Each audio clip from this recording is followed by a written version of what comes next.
भी ऑनलाइन कक्षा में आपका स्वागत है। उम्मीद करती हूँ आप सब स्वस्थ होंगे, खुश होंगे। आज हम कक्षा 9वीं के विषय हिंदी के व्याकरण का टॉपिक अलंकार करेंगे। अब तक हमने इसको बहुत ही सिंपली या मेरे ख्याल से 8 क्लास तक हमने इसको नहीं पढ़ा था, लेकिन अब 9वीं कक्षा में ये हमारे लिए एक कंपल्सरी टॉपिक है, तो आज हम इसको अच्छे से पढ़ेंगे।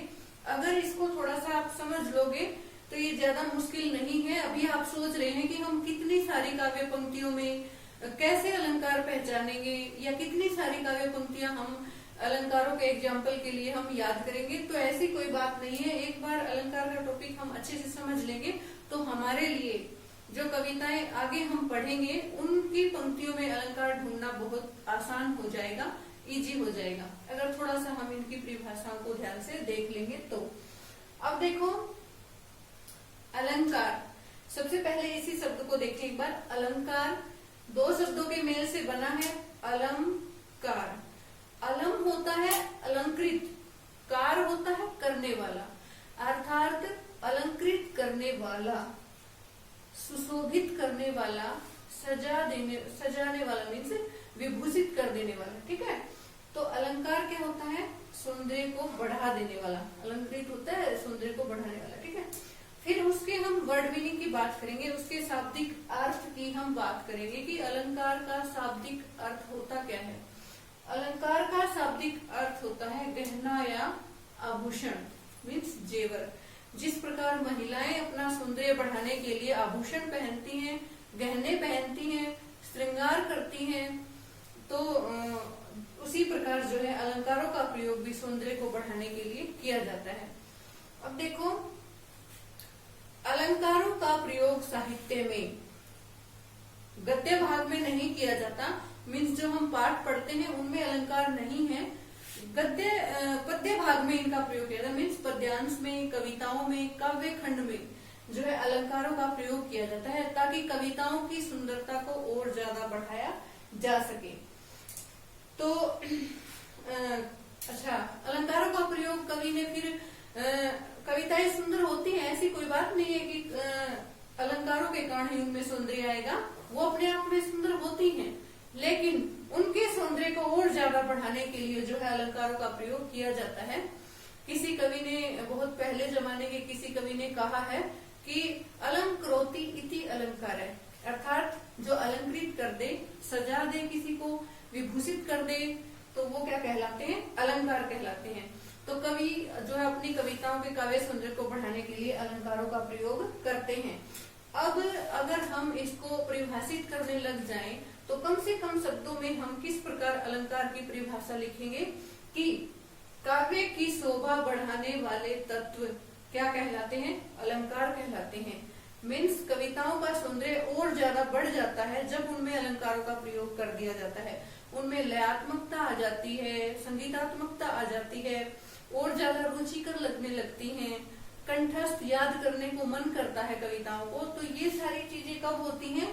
जब कविताओं में अलंकारों का प्रयोग किया जाता है। तो हम इतना समझ चुके कि अलंकार शब्द का अर्थ क्या है, सुशोभित कर देने वाला, या अलंकार को हम आभूषण या गहना भी कहते हैं। जिस प्रकार स्त्रियां अपने आप को सजाने के लिए आभूषणों का प्रयोग करती हैं, तो कवि भी कविताओं को सजाने के लिए, उनके सौंदर्य को बढ़ाने के लिए अलंकारों का प्रयोग करते हैं। फिर उसकी परिभाषा भी हमने कम से कम शब्दों में और सबसे आसान शब्दों में हमने उसकी परिभाषा को देखा कि काव्य की शोभा बढ़ाने वाले तत्व क्या कहलाएंगे? अलंकार कहलाएंगे। फिर आगे हम देखेंगे कि प्रकार मीन्स अलंकार कितने प्रकार के होते हैं, टाइप्स कितने हैं अलंकारों के। तो अलंकार दो प्रकार के होते हैं, शब्दालंकार और अर्थालंकार। मीन्स दो ही चीजों के कारण काव्य सौंदर्य बढ़ेगा, यहाँ कवि ये समझाना चाहता है, और इसीलिए इसके दो पार्ट हैं। या तो किसी शब्द के कारण काव्य सौंदर्य बढ़ेगा, या फिर अर्थ के कारण काव्य सौंदर्य बढ़ेगा। मीन्स या तो किसी वर्ड ने सौंदर्य को बढ़ा दिया, या उसके मीनिंग ने सौंदर्य को बढ़ा दिया। तो कवि ने दो प्रकार बताए हैं यहाँ पे, शब्दालंकार और अर्थालंकार। अब हम पहले शब्दालंकार को ही देखेंगे आज कि शब्दालंकार क्या होते हैं। शब्दालंकार देखो क्या होते हैं, शब्द के कारण काव्य सौंदर्य में वृद्धि होना क्या कहलाता है? शब्दालंकार।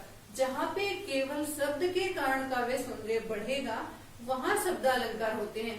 मीन्स हम उस शब्द के मीनिंग को नहीं देखेंगे, ओनली शब्द ही सौंदर्य को बढ़ाएगा। शब्द या फिर हम किसी शब्द के पर्यायवाची को अगर वहां पर रखकर देखें तो काव्य में वो सौंदर्य पैदा नहीं होगा जो उस शब्द के कारण हो रहा है। तो शब्दों के कारण जहाँ काव्य सौंदर्य बढ़ता है वहां पर शब्दालंकार होते हैं। मीन्स कवि कुछ भी करेगा, एक शब्द को 2 बार यूज करेगा या उसको 1 बार यूज करके ही इतना ज्यादा प्रभावशाली बना देगा, या उसको 2 से ज्यादा बार भी यूज करेगा और उसके मीनिंग अलग अलग रख देगा उस शब्द के। तो इस टाइप से सौंदर्य बढ़ता है।